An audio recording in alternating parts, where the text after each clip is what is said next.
জানো তো বন্ধুরা, পরিস্থিতি মানুষকে বুঝতে শেখায়। আর পরিস্থিতি এমন একটা জিনিস, পরিস্থিতি মানুষকে চিনতেও শেখায়। একটা ধাক্কা পেলেই মানুষ বন্ধু চিনতে শেখে। যাই হোক, আজকের ভিডিওতে তোমাদের সাথে আমার অনেক কথা হবে। তার আগে আমি রাজিয়ার আমার রাজিয়াস লাইফস্টাইল চ্যানেলে তোমাদের অনেক অনেক ভালোবাসা। আমার নতুন পুরনো সব বন্ধুদেরকে আমার অনেক অনেক ভালোবাসা নিয়ে আজকের ভিডিওটা স্টার্ট করেছি। আশা রাখছি এই ভিডিওটা তোমাদের ভালো লাগবে। দেখো বন্ধুরা, সকালে বাইরের ভিউটা তোমাদেরকে দেখিয়েই নিলাম। বেশ গাঢ় মেঘলা করে এসেছে, বৃষ্টি আসবে, আবার শুনছি যে ঝড়ও আসবে। এদিকে খাওয়ার টেবিলে চলে এসেছি, আর আমার ননদ এখন ননদকে টিফিনও দিয়ে দিয়েছি। ও এখন খাচ্ছিল আর আমার সাথে কিছু গল্প করছিল। তো আমিও খাবো ভাবলাম, খেয়ে তারপর কাজ করব। সকালবেলা উঠেই যেহেতু আমার ছেলের ভীষণ শরীর খারাপ, তাই আমার শাশুড়ি রান্নাটা বসিয়েও দিয়েছিল। তারপর যেটা বাকি ছিল আমি ঘুম থেকে উঠে বাকিটা করে নিয়েছি। সকাল সকাল রান্নাটাও কমপ্লিট হয়ে গেছে। তাই ভাবলাম আজকে একটু ক্লিন করা যাক। তো আমার আলমারি আমি কিভাবে ক্লিন করি, আমার খাট কিভাবে ক্লিন করি, আজকে তোমাদের সাথে আমি সেটাই শেয়ার করব। আর এই গরমের মধ্যেও রান্নাঘরে যেতে একটুও ভালো লাগে না, কিন্তু কিছু করার নেই। রান্নাঘরে তো তোমাকে যেতেই হবে, আর রান্না তো তোমাকে করতেই হবে। যেহেতু আমার সকাল সকাল রান্নাটা হয়ে গেছে, তাই আজকে কোনো প্রবলেম হলো না। আর এখানে দেখতে পেলে কলাগুলো আমার শ্বশুর এনেছিল, আর এই যে আমার হাজব্যান্ড ওখানে চলে এসেছিল। যেহেতু আমার বাবুর শরীর খারাপ, আর আমার বাবু ওর আব্বুর জন্য ভীষণ কাজ ছিল, তাই ফোন করলাম আর ও চলে এসছে। আর ও এখন ডিম সিদ্ধ খাবে বলছিল, তাই ওকে ডিম সিদ্ধটা আমি দিয়ে দিয়েছি। এদিকে ঝটপট করে আমি চলে এসেছি ক্লিন করতে। দেখো, আমার ঘরের আলমারিটা না সাদা। আগে হয়তো অনেকে দেখতে পারো, যারা আমার আগের ভিডিও দেখেছো তারা হয়তো দেখতে পারো যে আমার ঘরের এই আলমারিটা। তো যারা আমার নতুন বন্ধুরা হয়তো এটা দেখোনি।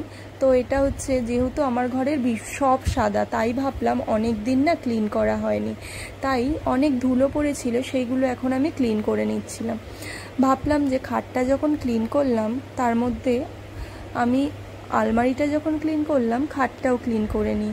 আর এদিকে টিফিন মাথাটাও আমি পরিষ্কার করে নিয়েছি। দেখতেই পাচ্ছ, ওটা আমাদের সবে সবে বিয়ের ফটো ছিল। নতুন বিয়ে হবার পর দুজনের পিক তুলেছিলাম।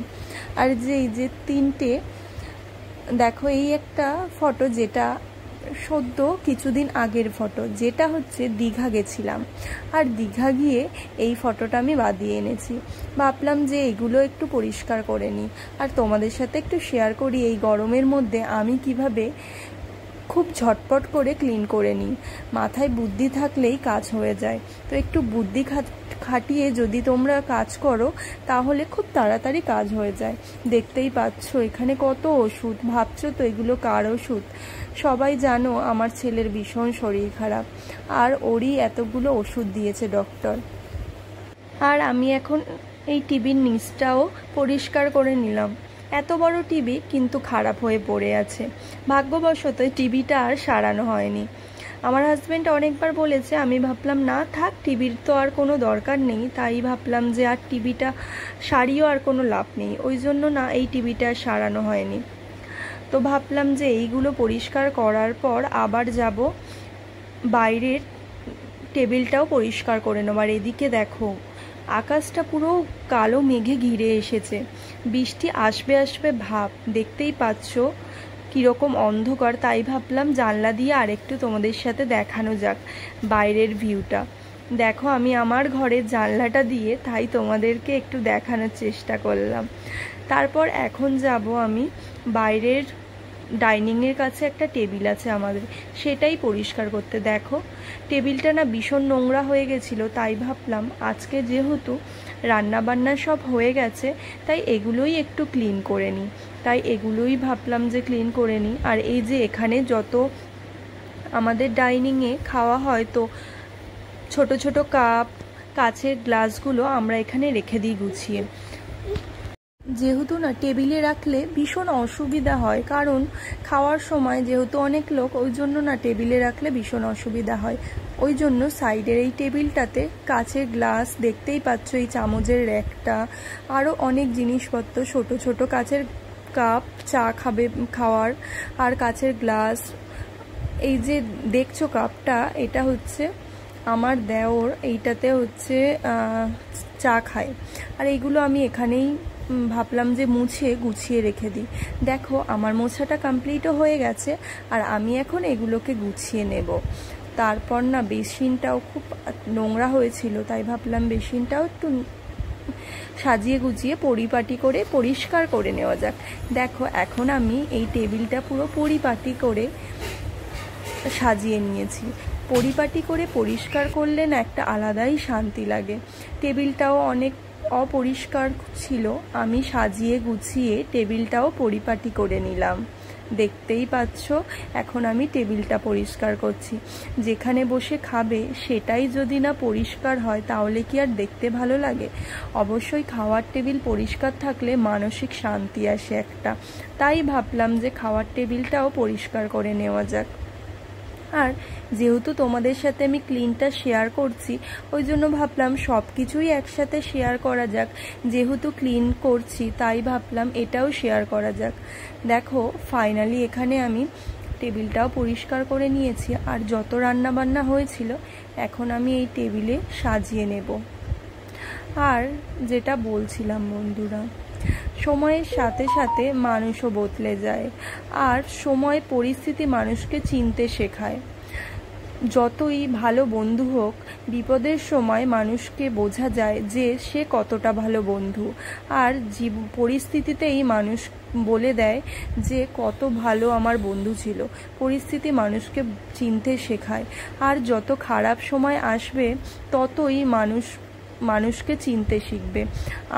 আমাদের যতই খারাপ সময় আসুক তখনই আমরা চিনতে শিখি মানুষকে, যে কে আমার আসল বন্ধু আর কে আমার নকল বন্ধু। এটাই হচ্ছে পরিস্থিতি। আমরা ভাবি যে আমাদের কত খারাপ পরিস্থিতি এসেছে, এই খারাপ পরিস্থিতিতেই কিন্তু আসলে আমরা আমাদের আসল বন্ধুদেরকে চিনতে পারি।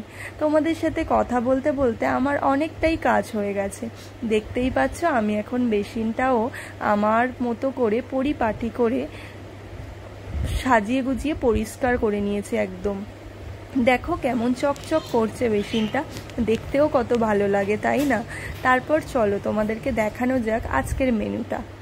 আজকের মেনুতে ছিল পটল দিয়ে, চিংড়ি মাছ দিয়ে, আলু দিয়ে কষা করেছিলাম, এটা আমি করেছিলাম। আর এখানে দেখো কলা আর কাতলা মাছের কাঁচা লঙ্কা দিয়ে জিরে বাটা ঝোল। তারপর এটা আমার শাশুড়ি করেছিল, চিংড়ি মাছ দিয়ে একটা শাক রান্না করেছিল। কি শাক আমি না অত শাক চিনি না, তাই তোমাদের সাথে শেয়ার করতে পারবো না। আর এখানে ছিল মোরলা মাছ উচ্ছে দিয়ে চচ্চড়ি। এটাই ছিল আজকের মেনু, আর চিকেন ছিল। তারপর চলে গেলাম ঝটপট করে রান্নাঘরে। আর রান্নাঘরে এসে গ্যাসটার পরিষ্কার করতে পারলে আমার যেন একটা আলাদাই শান্তি। দেখতেই পাচ্ছ গ্যাসটার অতি খারাপ অবস্থা, ভাত হয়েছে আর দুধ গরম করতে দিয়েছিলাম, আর ছোট দুধ গরম করতে দিয়ে আর চলে গেছিলো, আর দুধ পুরো মাঝখানের গ্যাসটা পুরো পড়ে গেছিলো। তো রেখে দিলে তুলতে ভীষণ কষ্ট হয়। তুমি যদি সঙ্গে সঙ্গেই তোমার কাজটা করে নাও, দেখবে তাতে তোমার কষ্টও কম। একটু বললাম যে একটু বুদ্ধি খাটিয়ে যদি তুমি তোমার কাজটা করো তাহলে কিন্তু কষ্ট কম। এই কাজটাই যদি তুমি রেখে দিতে তখন কিন্তু দুধ পড়ে পড়ে একটা কালো হয়ে যেত, তখন তোমারই কষ্ট, আর তুলতে গেলে তখন তোমারই কষ্ট।